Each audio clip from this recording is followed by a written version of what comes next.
Welcome. You're joining us for a deep dive into a really pivotal moment in U.S. elections, 2008, Obama versus McCain. Yeah, historic on a few levels, wasn't it? Not just the first African-American major party nominee or the first female Republican VP nominee. Right, Palin. But also the money side. Yes.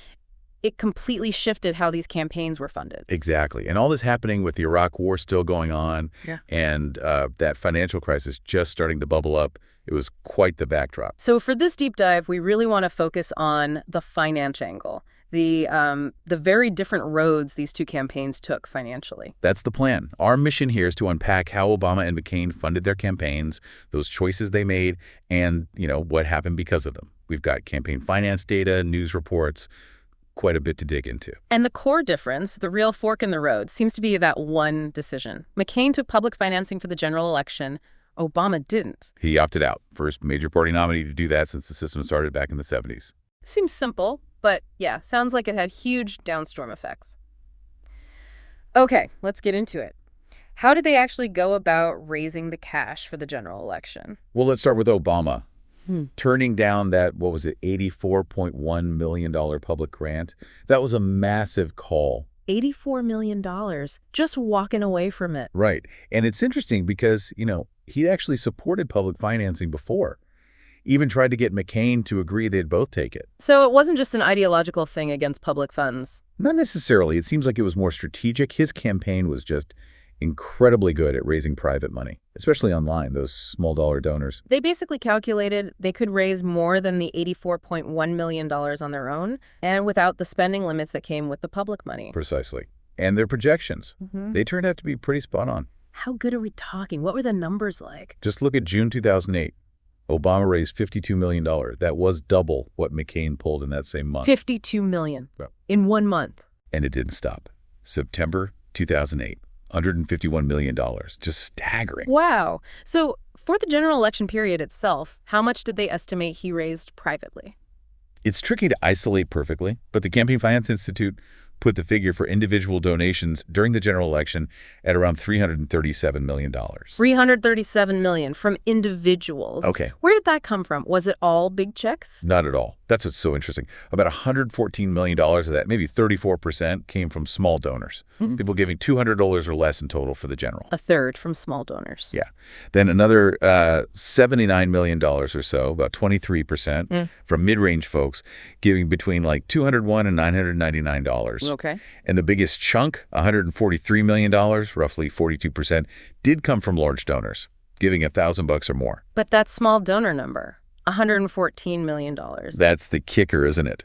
That $114 million from small donors alone was more than the entire $84.1 million public grant McCain accepted. Just incredible. It really shows the power of that internet-fueled grassroots machine they built. Absolutely. Nearly 4 million individual donors over the whole campaign. But, it wasn't just online clicks. They still did traditional fundraising, too. They had over 560 bundlers. Ah, the bundlers, people who tap their networks for big sums. Right. And while direct PAC money wasn't huge for the presidential campaign itself, you did have outside groups spending money, too. But the main point, zero federal funds for Obama in the general election. He was all private money. Okay, so that's Obama's powerhouse operation. What about McCain? How did his strategy look? McCain went let's say, the traditional route. He accepted the $84.1 million public grant. Which immediately meant spending cap. Exactly. Yeah. He was legally limited to spending only that $84.1 million on his general election campaign activities. That feels like a huge constraint, knowing what Obama was pulling in. It definitely was. Now, there's this separate pot of money they can raise, a compliance fund, just for legal and accounting costs related to the public funding rules. McCain raised about $46 million for that, ended up with $25 million left over. But for the actual campaign spending, he was capped. And his total fundraising for the whole cycle, primaries included? It came out to around $368 million, according to Open Secrets. Still a lot of money, but yeah, way less than Obama's $700+ million. Where did McCain's $368 million come from? Well, about $84 million, 23% was that public grant. Then roughly $136 million, maybe 37%, from large individual donors. So more reliant on bigger checks than Obama, percentage-wise. Definitely. Small donors, those giving $200 or less, accounted for about $63 million, or 17%, Yeah. much smaller share than for Obama. Right. And the rest, around $83 million, is listed as other likely transfers, joint committee stuff, clearly a different donor profile. And because of that spending cap, McCain really had to lean on the party, the RNC, right? Exactly right. He relied heavily on coordinated spending with the Republican National Committee and these things called joint fundraising committees, or JFCs. Like McCain Victory 2008. Yeah, that was one. McCain Palin Victory 2008 was another.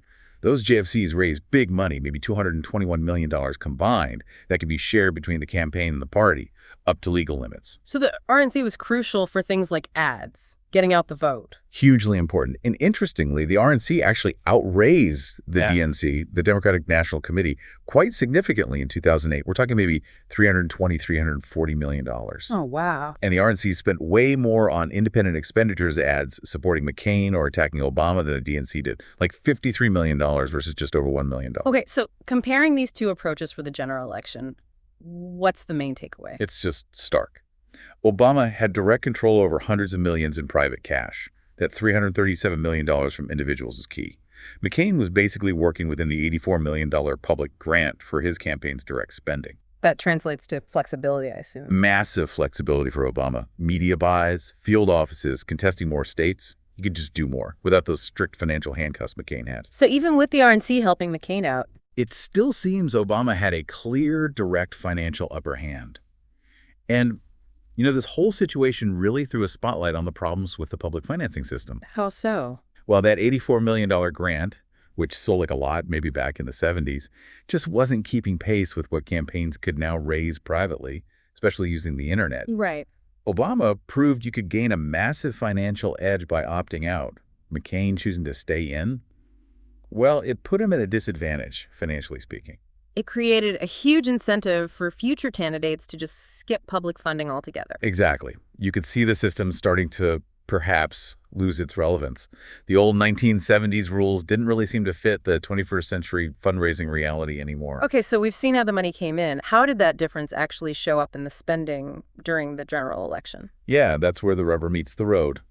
Pinpointing spending just for the official general election window is a bit tricky, but the data we have shows a huge divergence. Can you give us some examples? Where did Obama's money advantage really make a difference? Okay, look at the first half of October 2008, right in the final stretch.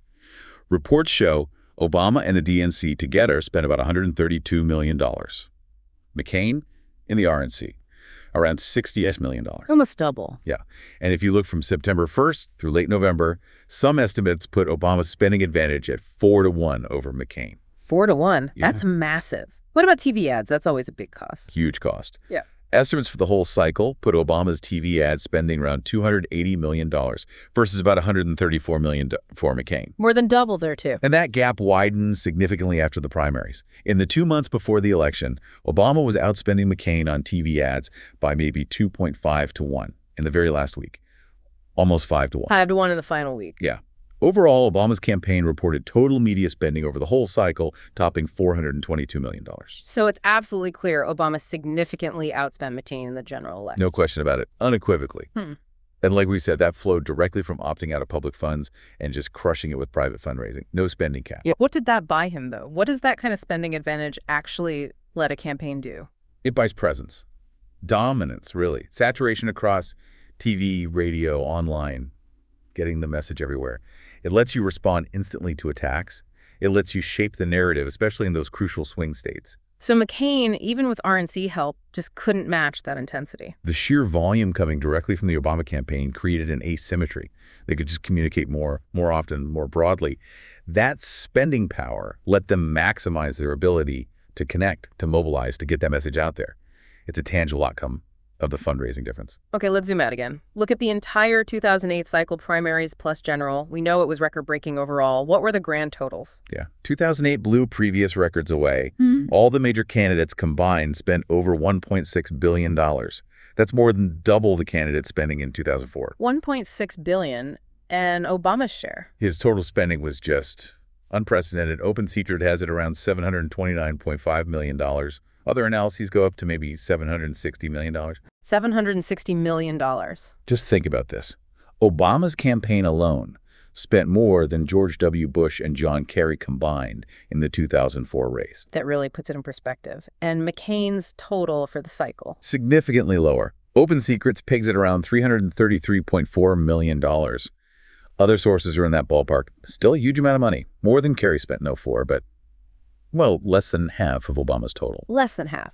So start to finish, Obama was the bigger spender by a wide margin. What was the ratio, roughly? Yeah, indisputably the higher spender. Based on those Open Secrets numbers, it's about a 2.2 to 1 spending ratio, Obama over McCain, for the entire cycle. 2.2 to 1. And that ratio really tells the story we've been tracing. Obama building that fundraising momentum from the start, while McCain had those early primary struggles and then the general election spending cap. The money trail mirrors the campaign narrative. Which brings us to the big, maybe uncomfortable question for you, our listener.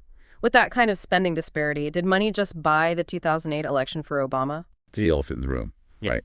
You see that 2.2 to 1 overall spending gap, maybe 4 or 5 to 1 in the crunch time? It's tempting to say yes. What's the argument for money being the deciding factor? Well, the argument is that the money translated directly into tangible advantages. More ads everywhere. Bigger, better field operations to get out the vote, more strategic freedom to compete in more places, react faster, control the message. And research does suggest ads can sway voters. Exactly. There's academic work suggesting ad exposure matters.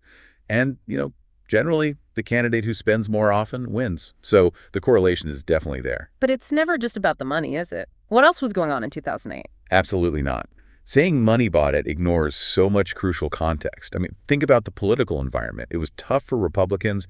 Bush's approval was low. The Iraq War was unpopular. The economy was shaky. And then a financial crash hit hard in September, October. Right. That created a huge tailwind for a change message. People were genuinely scared and wanted something different. And you have to consider the candidates themselves. Of course.